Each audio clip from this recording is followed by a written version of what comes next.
masqalanya waldaan kos waldaa burqaa jireenyaati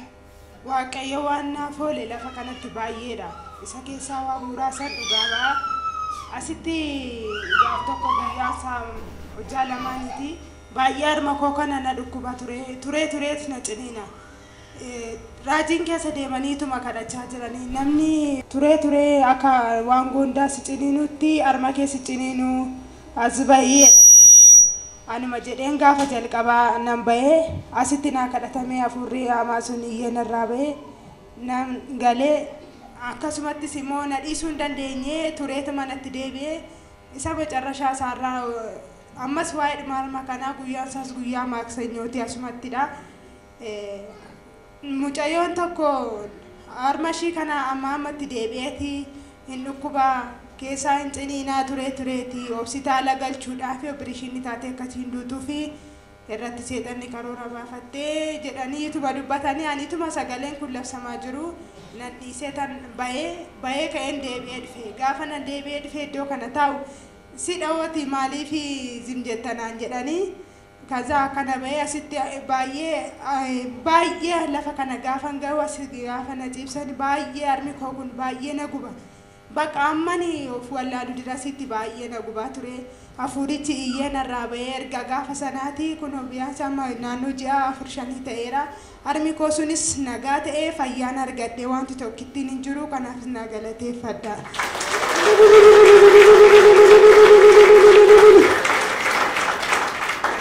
Inni lammaffaan immoo asumatti naaf kadhatame asuma tokko keessa deemanii kadhachaa jiranii namni qe'ee abbaas haati duuti galuudhaaf jira wayyaa gaddaa uffattee gara biyyaa deemuuf jirti dubartiin tokko afurri kuni inni baa jedhaniituma kadhatanii ani ofii koos ta'ee meenya akka ta'e hin beekne jedheetuman taa'aa jira achiin dhufanii na tuqanii akkas bahee naa kadhatanii baay'ee afurri sun isaatii kanatti asitti baay'ee namatti dhiyeechaa ture. Kaza furicha asumatti iyyeetuma narraa ba'ee boleessa koo baay'ee dhukkubaa ture inni dhukkubu garuu dhukkubbii isaanatti hin himanne fayyaadhuma naan jedhaa duratuma dhukkubuu dhoskateetuma deemaa jiru hojii faabirikaa hojjetaa sigara Adaamaadha. Salamoon jedhama lafa ganama torbee lamaanii kaleessaati qidaamee galgala hojii hojjannee baaneetu akkatti koo daandiirra yeroo deemaa jirru makiinaan na rukute. Makiinaan na rukutee garuu homaa tokkoyyuu hin taane gaafa nani makiinaan inni achi dhufu na rukutu isa fuulduraattan fiigee bu'e isa fuulduraattis fiigee gaafa bu'u makiinonni dhadhaabatee garasittis fiigeetanii garanitti goru wallaallanani suma jalqaba na rukutee dhaabate sanatti naqee hirkadhe goddanyaan koo tokko immoo na biraa miilli tokko rukutameen asfaaltii gamatti kufee ani garuu waan tokko meen taane inni ati jette koo gani waaqayyo akkati si oolchaati kadhadhu naan jette natti himte koo narratti ta'ee ture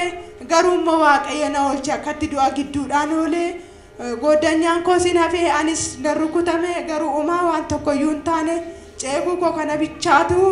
xiqqoo na dhukkuba malee waan tokko hin taane ani fayyaa kooti jedhee qidaamee galgala sa'aatii 12 rukutame halkan keessaa sa'aatii 3 naa bilbilee akkas naan jedhee waaqayyo isa du'a nama oolchu garuu namni kana keessaa in oola jedhamee yaadamu garuu harkisaa dhufee achii qabee baamnaanidha kan inni obboleessi koo du'a oole kanaaf sirriitti naa galateeffadha sabni kun.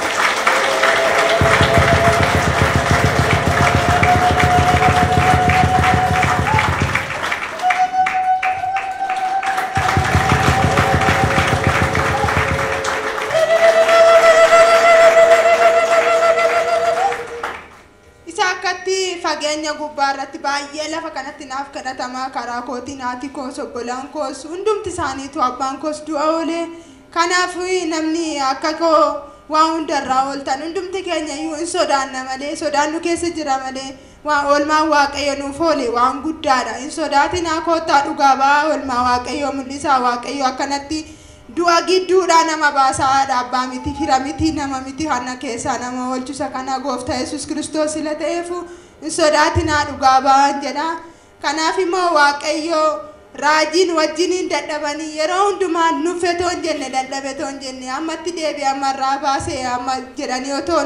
dadhabin nu wajjiniin dabqa isaanii facaasanii nu tajaajilaa kan yeroo hundumaa nu wajjiniin turanii waaqayyo bara isaanii jireenya isaanii ayyaanaan dachaadhaan irratti haa dabaluu fi ammallee mul'ata gaarii kan kana caalu kan addunyaa maraaf ta'u gooftaan irratti haa dhangalaasu kan manjilgalatu. waaqayyo gooftaan si haa eebbisu